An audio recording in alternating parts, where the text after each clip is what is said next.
നമുക്ക് ഈ ആളൂരാൻ പറഞ്ഞ ആളുടെ മരണം നമ്മളത് വലിയൊരു ഞാൻ സത്യം പറഞ്ഞത് സംഭവം അറിഞ്ഞിട്ടുണ്ടായിരുന്നില്ല. എന്റെ ചാനലുകാർ വിളിച്ച് പറഞ്ഞിട്ടാണ് ഞാൻ ആ വിവരം അറിയണത് തന്നെ. അതറിഞ്ഞപ്പോൾ നമുക്ക് പറയാതിരിക്കാൻ പറ്റാത്തൊരു എന്താണെന്നറിയാത്ത ഒരു സന്തോഷമായിരുന്നു എനിക്ക്. കാരണം ഞാൻ ഒരുപാട് ആഗ്രഹിക്കുന്ന ഒരു കാര്യമാണ് ഇയാളുടെ മരണം. കാരണം ഗോവിന്ദൻചാമി എൻ്റെ മകൾക്ക് സൗമ്യ എന്ന് പറഞ്ഞ എൻ്റെ മകൾക്ക് ഇത് പറ്റിയപ്പം ആ കേസിന് എതിരായിട്ട് വന്ന ഒരാളാണ് ഗോവിന്ദൻചാമിക്ക് വേണ്ടി വന്ന ഒരാളാണ് ഇയാൾ. അപ്പം നമുക്ക് എല്ലായിടത്തും നീതി കിട്ടി. പക്ഷെ സുപ്രീം കോടതി പോയപ്പോൾ അതെല്ലാം കൂടി എങ്ങനെയല്ലോ ആയി. അപ്പം അതിൻ്റെ ഒരു ഇതിൽ ഞാൻ ഏറ്റവും കൂടുതൽ ഇയാളോട് ഒരുപാട് പ്രാവശ്യം ഞാൻ ഇയാളും കൂടി നേരിട്ട് ഞങ്ങൾ പല അഭിമുഖത്തിലും വന്നിട്ട് ഞങ്ങൾ നിന്ന് സംസാരിക്കുമ്പോൾ ഞാൻ ആളോട് പറഞ്ഞിട്ടുണ്ട്, നിങ്ങളുടെ മകൾക്കാണ് ഇങ്ങനെ ഒരു അവസ്ഥ വന്നിരുന്നിട്ടുണ്ടെങ്കിൽ നിങ്ങളിങ്ങനെ ചിന്തിക്കുവോ? ഇല്ല. നിങ്ങൾക്കത് ഒരിക്കലും ഇത് സഹിക്കാൻ പറ്റില്ല. അതേപോലെ എൻ്റെ മകൾക്ക് ഇത് പറ്റിയപ്പോൾ ഈ എതിരായി ഇങ്ങനെ നിന്നിട്ട് ഈ കാലിന് വേണ്ടി സംസാരിച്ചു ഒരു കാലത്തിൽ ഗതി പിടിക്കില്ല. നിങ്ങളിതിന് അനുഭവിച്ച് മരിക്കും. നിങ്ങൾ തലയിൽ ഇടുത്തി പോലെ നിങ്ങളുടെ തലയിൽ അത് വന്ന് വീഴും.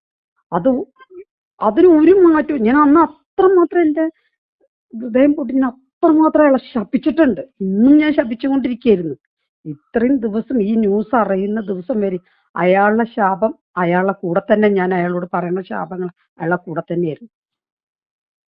ഈ ഒരു വ്യക്തി, ഇങ്ങനെ ഒരു ആളൂരാന്ന് പറഞ്ഞ ഈ വ്യക്തി ഇല്ലാതെയായിപ്പോയി.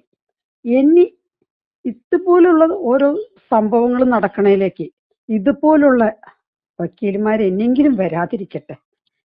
എൻ്റെ മകൾക്ക് ഇത് സംഭവിച്ചപ്പോഴാണ് ഞാനത് അറിഞ്ഞത്. ആ ഒരു ഇതെന്താന്നുള്ള വേദന ഞാൻ ശരിക്കും ഉൾക്കൊണ്ടറിഞ്ഞത്. അത് ഇനി നാളെ ഒരാൾക്കും ഇതുപോലെ ഒന്നും വരാതിരിക്കട്ടെ.